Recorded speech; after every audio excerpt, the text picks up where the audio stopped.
Do you secretly dread summer because you know your class attendance is about to nosedive? Or maybe December always feels like a bit of a ghost town while you keep the lights on and hope for the best?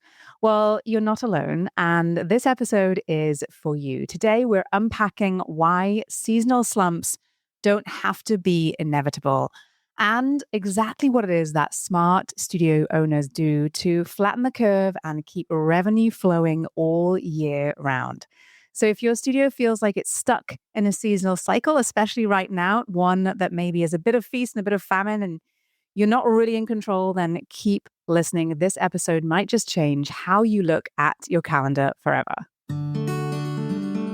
Well, hi there. I'm Seran Glanfield. I'm a business and marketing strategist just for boutique fitness studio owners like you. If you're ready to be inspired and make a bigger impact, you're in the right place. All you need are a few key strategies, the right mindset, and some support along the way. Join me as I share the real-life insights that will help you grow a sustainable and profitable studio. This is the Pilates Business Podcast. Welcome back to the Pilates Business Podcast. I'm Seran Glanfield. I'm thrilled that you're here with me today on this sunny summer's day. Yes, it's officially summer in my house. Absolutely. My kids are climbing the walls. We are navigating all of the chaos that comes with it, but also the fun and joy as well. And I thought this would be a fantastic time for us to talk about perhaps seasonality in your studio business. It's a big topic, actually, and it's something that I talk a lot about with the studio owners inside of Thrive, my group coaching program. Now, when it comes to seasonal slumps, you know what I'm talking about. This is the frustratingly slow periods that sort of sneak in at certain times of the year, just like clockwork. After that New Year rush fades, or perhaps when summer hits, everyone kind of disappears, or, when those holidays, Christmas and so on roll around, and perhaps you find those classes more empty than you would want. And so when it comes to these seasons and when seasons change, what we found and working with studio owners for well over a decade here at Spring 3 is that even if those seasons are changing, that doesn't mean that your growth and your revenue has to move with that season. And I know that many, many folks will say, well, that's just how it is. This is what I'd expect. This is what happens here, or this is how it happens in my town or my area. But what I have seen over and over again is that the most profitable and most successful studios actually see these patterns coming ahead of time and they prepare for them. Now, not necessarily with gimmicky sales and massive, massive discounts or big flash sales, but with smart strategic moves that create more consistency in terms of revenue. And today I want to talk a little bit more about this because I think it's time that we all stop feeling like we're at the mercy of the calendar, maybe the school calendar, maybe the holiday calendar. And I think this episode and what I'm going to share with you today might open up a little bit of a new way of thinking about things and hopefully give you the opportunity to take a little bit back, a little bit of that control over your revenue growth and obviously that consistency in your revenue as well, which we all really, really like.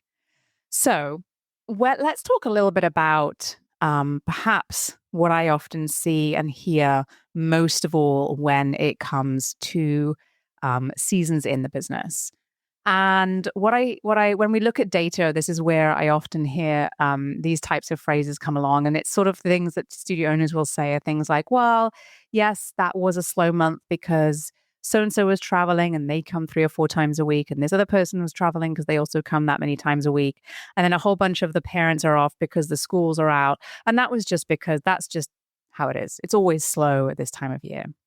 Or maybe it's back to school month and that is perhaps tricky. And, what we often see is that, yes, these are real scenarios that happen in every single studio, but they are not a reason necessarily for you to experience a slowdown or a dip or drop in revenue. When we know these events are coming, right, then it shouldn't be a surprise to you. And what we are actually, in fact, observing more often than not is not surprises, but actually more of a pattern.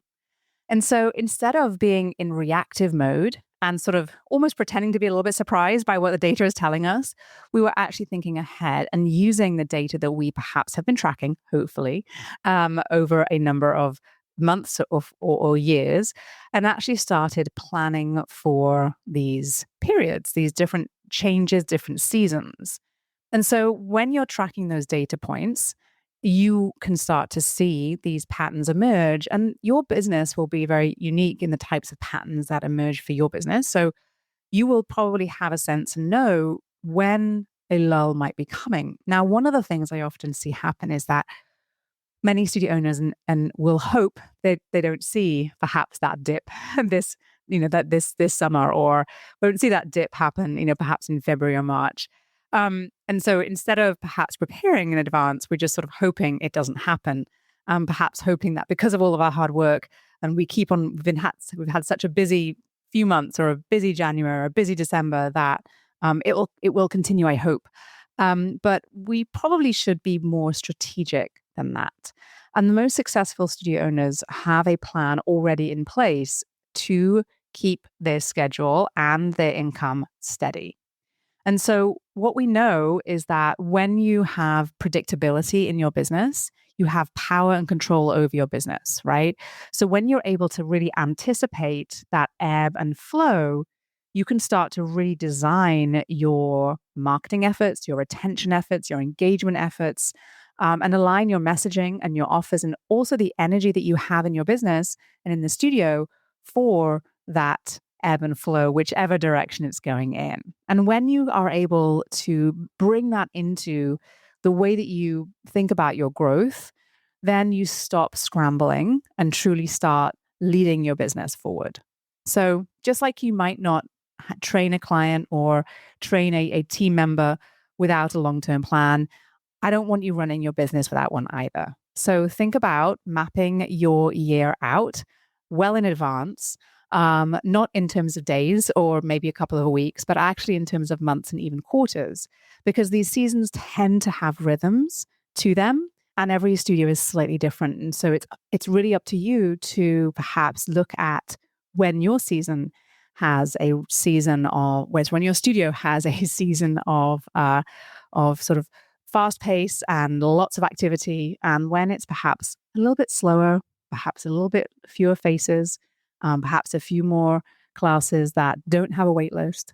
That's something that you should have a feel for in your business. And if you don't, the data will give you all the information that you need. So let me guess. You might have had a really, really busy January, right?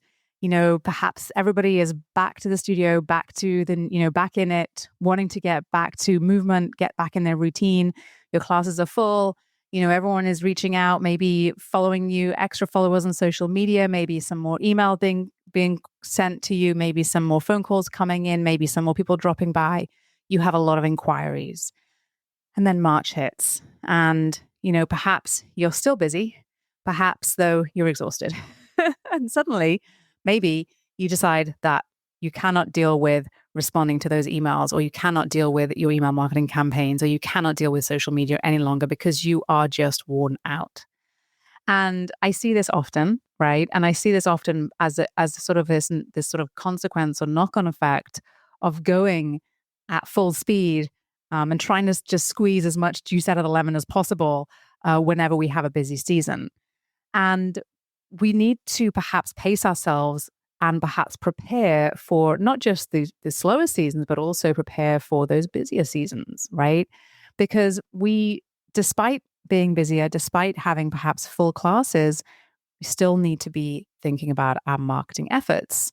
And it's not something that you just pull out when things get quiet. Actually, marketing, we have to be super consistent with our marketing efforts. So it's really important to build out not just your campaigns around your slow season, but also campaigns during your busy seasons as well. And what I found is that when you are really thinking ahead and very proactive with your marketing campaigns and your calendar, then you are not scrambling to react to whatever is happening, whether that is a slow or a peak season of your business. And you can also, when you take the time to plan ahead, be so much more creative with the content and with your engagement activities and with your events and with all of the different ways that you are creating visibility and buzz in your studio. You can have a different flavor for each kind of campaign, a different message, a different vibe.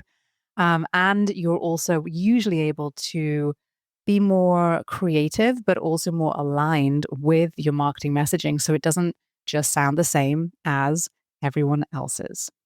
Now, one of the big reasons why I encourage all of my studio owners that I work with, and inside of Thrive, we actually give you a calendar and many different ways to implement all of these different types of campaigns throughout the year. The reason why I'm so sort of passionate about that is because one of the things that I really, really want you to avoid and any studio owner to avoid is reactive discounts. I cannot tell you the number of times I've had studio owners call me in a scramble saying, I just did this promotion and I sold a lot of it, but I'm really not I haven't paid myself all month, and next month it looks the same and it's not looking good and I'm really scared. And we look at the numbers and we find out that that discount is unprofitable for the business and has put them in a really dark, terrible place. And it's not pretty to dig out of that hole, crawl out of that hole, as it were. So I don't want to see anyone doing those sort of reactive discounts. And I don't think you need to when you are planning ahead.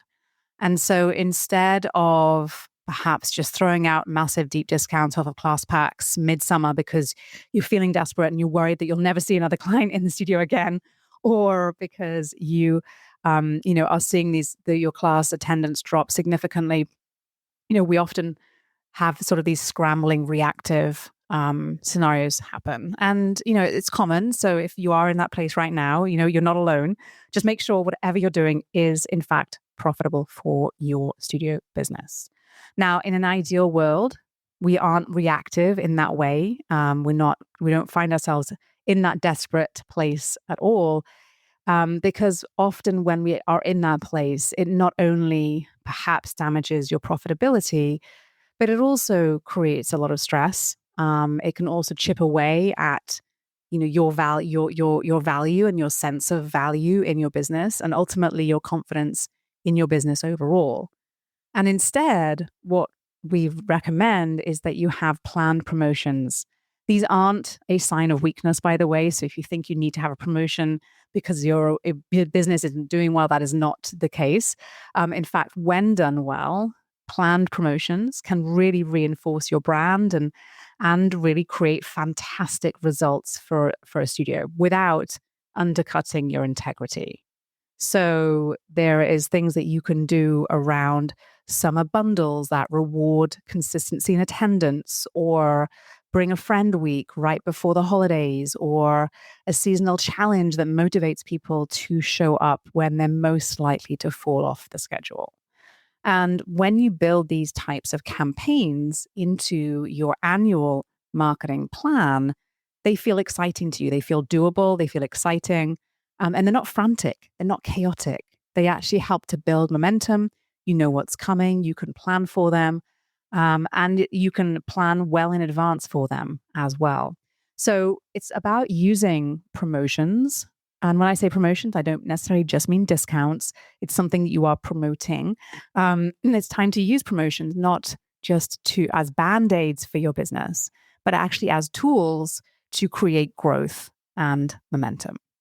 Now, we also not only want to be planning ahead and thinking ahead about campaigns and promotions at various times of the year, we also want to make sure that we have underneath all of this ongoing sort of the ongoing sort of stickiness that we want to create in our community for our clients, right? We love when clients come over and over and over again. We love when they come back. They feel a part of your community. They are friendly with other clients, they welcome new clients in. And they help to create that wonderful energy that you have in your studio. And when clients don't feel that sort of connection to your business or each other, they tend not to stay. So we want to look for ways to encourage that sense of connection and community. And especially when we find that life gets busy, or perhaps like this time of year for me, it gets very difficult to have a very consistent routine. And it's not personal necessarily, it's just how we operate. And when there are other sort of pulls in our time, it's not unusual to have clients sort of fall off the schedule or dip out of the schedule for a few weeks or a few months even, right? But if you can give your clients a reason to keep coming back, if you can give them a goal or a milestone or a reason to really kind of stay plugged in, then that will only help your retention levels. And retention is critical because when it comes to those ups and downs, retention is one of the things that helps to create a lot more consistency in your studio growth. And so it's not just about new clients coming in or converting new clients. It's also about retaining your existing clients and keeping them as active as possible as well. And what I find is that over and over again, what is super helpful is having systems behind the scenes that you and your team are able to easily implement in your business. Not complicated necessarily, not complex, not necessarily even super time consuming, but simple systems that work best to encourage attendance, to track progress, to reward loyalty. And they don't have to be high tech, they don't have to be complicated, but they do need to be actually quite meaningful to your clients. Okay. So I'd encourage you to start thinking more about how you can engage your clients in a way that is not just sort of trying to help them to hang on when they're 1 foot out the door, but actually to reward them when they are at most active as well. So think about your clients' lifestyle, think about your seasonality in your business, and start to think more in seasons, not just about one session to the next. And then how you can perhaps align what you're doing in your studio with some of those rhythms that exist within your community, right? So there's a lot that you can do when it comes to building more stickiness in your business and helping your clients to stick around a little bit longer. And when your clients feel like they're on a bit of a journey with you, right? When they have some milestones, when they have goals, it creates a buzz between members within your community as well, which we really like. And it helps to obviously keep them more connected to your studio as well. And they'll feel like they're on a journey with you and they'll want to stay with you. So even if they take a step out of the studio, they perhaps drop their attendance a little bit over the summer or perhaps during the holiday season, then they'll come back to your studio versus perhaps going elsewhere. So I also want, before we wrap up this quick episode, I do want to share something with you that I think might be the most overlooked, but possibly the most powerful shift that you can make when it comes to navigating seasonal slumps in your studio business. And I think that many studio owners and teachers especially often get stuck in teacher mode. You're head down, you're in the trenches, you are teaching and scheduling and coordinating your other teachers and rescheduling and rebooking people, and that you are kind of like in the weeds of the business a lot of the time, if not all of the time. And I want to encourage you to take a step out of your business and perhaps take the time to look at your data, look at your numbers, not after the damage is done. So not perhaps at the end of July or the end of August, but actually ahead of time, right? So what we do inside of Thrive, and I show you how to do this step by step, is we look ahead, we project forward, and we look ahead into the next few months and across the next year. And we're thinking always about how we can be ready for whatever comes next, so that you're pulled out for maybe just that 1 hour of our Thrive meeting each week to focus on your business and thinking bigger picture, and being prepared for what might be coming down the pipeline at you. Because the most successful studio owners and CEOs of every business of any size, those generating zero in revenue to those generating millions and millions in revenue, they are looking ahead.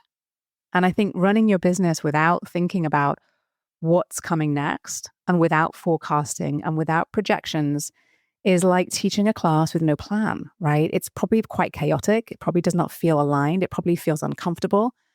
And it keeps you in a reactive mode instead of in a calm and controlled mode, right? So I invite you to think about perhaps what might be coming just this week or just next week or this month, but think even further ahead than that. Review your calendar, set seasonal revenue goals, sketch out campaigns that support those numbers. Because when you start to forecast like a CEO, when you're looking ahead, then you stop feeling behind, actually, and you start to make decisions from a place of clarity with direction. And you also feel perhaps a little bit more inspired and excited about what might be to come. So there you have it. I just want to give you a quick recap of what we talked about so that you can take away perhaps some things to think about and implement in your studio business today. And while seasonal slumps might feel frustrating, I don't think they have to be inevitable. And in fact, I've seen that they don't have to be. And what we really find when we discover there are these seasonality slumps and ups and downs in the business is that there often is a gap in terms of planning or in terms of that marketing rhythm or in terms of member or client engagement. So you don't necessarily just have to work harder during the slow seasons, but you might need to work a bit smarter. You might need to be a bit more proactive ahead of time to help smooth sort of the curve a little bit and avoid that dramatic dip in revenue that you might be experiencing. And I encourage you to think more like a strategist, from a place of strategy, from a place of planning, instead of being from a place of perhaps scrambling, right? And I encourage you to build a rhythm into your marketing calendar and think about how you can plan ahead, forecast ahead, and you can use that to support various different, very creative and actually very, very fun campaigns to give your clients reasons to stick around and stay active and engaged in your community, even when perhaps it might be more challenging for them. And most importantly, I want to invite you to perhaps remove the thought that slow seasons are just the way it is, because I've seen that it doesn't have to be at all. So if you want help creating your own year-round marketing and retention game plan, if you're ready to ditch that seasonal stress and you want to have a business that brings in more consistent revenue, then let's talk. Because inside Thrive, I prepare the studio owners well in advance, so they're never chasing their tail when it comes to seasonal shifts, with the resources and the playbooks to give you the step-by-step alongside our live coaching calls. You get the answers and the guidance when you need it. So I hope this is helpful to you as you go about building your boutique fitness studio business. If you loved what you heard, please go ahead and give this podcast a quick review and rating. It would mean a ton to me. And don't forget, you can always check out the show notes for all the links to get in touch and learn more about how we can work together. Did you love this episode and want more? Head to spring3.com and check out my free resources that will help you run a profitable and fulfilling studio business. And before you go, one last reminder, there is no one way to do what you do, only your way. So whatever it is that you want to do, create, or offer, you've got this. Thanks again for joining me today and have a wonderful rest of your day.